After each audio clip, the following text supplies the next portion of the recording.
We call it a new form of evil on the world. It's never been done by any government in the past, to take a large group of its own people and say, we're going to kill you without any kind of a trial, and we're going to sell your vital organ parts. An individual from the United States or Canada, for example, could anticipate undergoing transplantation on a specified date. It's a crime against humanity.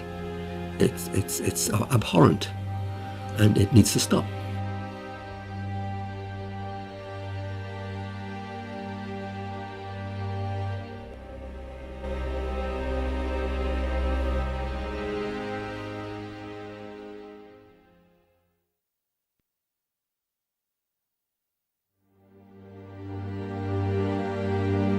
If you're going to go to China and you're going to get a liver transplant during the 3 weeks you are there, then that means someone is going to go schedule an execution, blood type and tissue type the potential executee, and have them ready to go before you need to leave.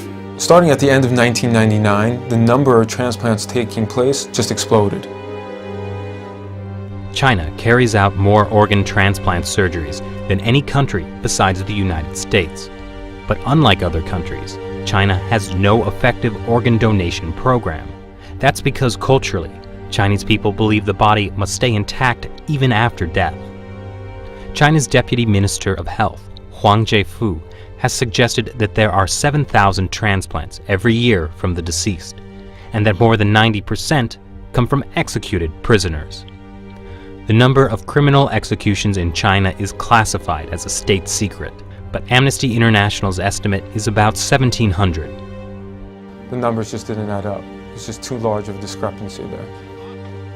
With only 1,700 executed criminals and no effective donation system, where do the rest of the organs come from?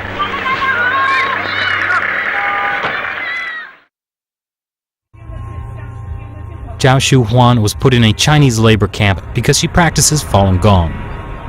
我每到一个劳教所，他都会让我们检查身体，给我们抽血验血。每个劳教所都是。 We estimate that in the period between 2000 and 2005, there are 41,500 transplants which have no other explained source. I'm absolutely convinced that over a long period from 1999 onwards, organ harvesting from prisoners has been taking place, especially with Falun Gong. 他领了到他那个马三家教养院有医院呢。 那个医院就是做我真理解好像就是验尿啊抽干戈。 Doctors would come into the camps, they would look in their eyes, they would examine their organs with ultrasound and the like, and they were the only people in these camps who were medically examined thoroughly.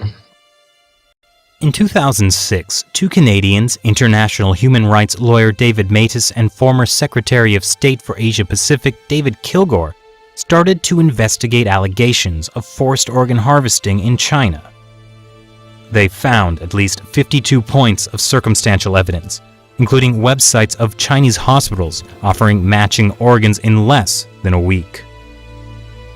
It's just not possible unless you have an unlimited source of organs. And these are people who are alive. We're talking about live donors. The actual transplant surgery itself was the form of execution. These were living people that were killed for their organs. Makes you think of some grotesque restaurant where you go in and you pick your lobster in a tank.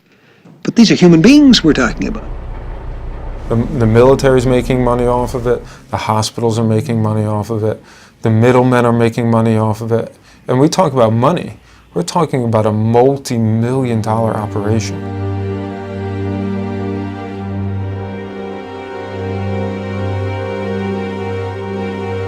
Journalist and author Ethan Gutman decided to carry out his own independent investigation.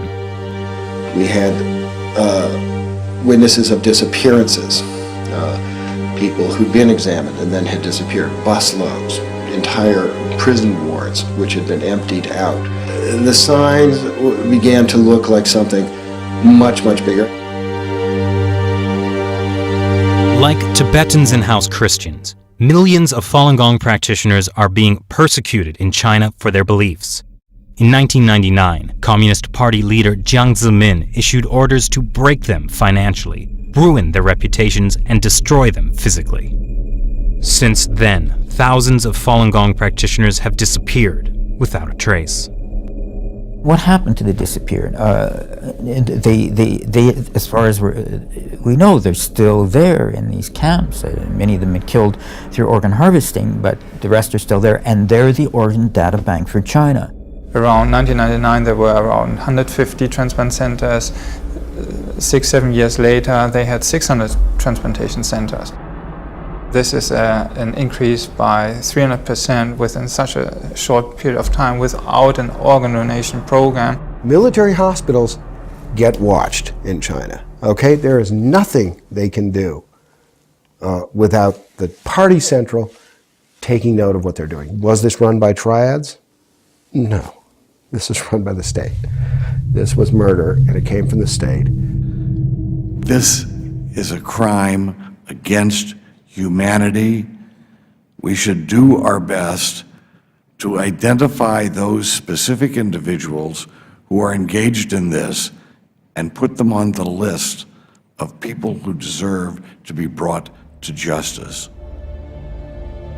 In 2006, when this came out and we realized that they were killing prisoners of conscience for their organs, it was doctors that took the front line in trying to stop this. Every day there are a dozen of people that are executed or killed for organs in China. So we have to bring out the message, we have to inform medical doctors to stop this practice.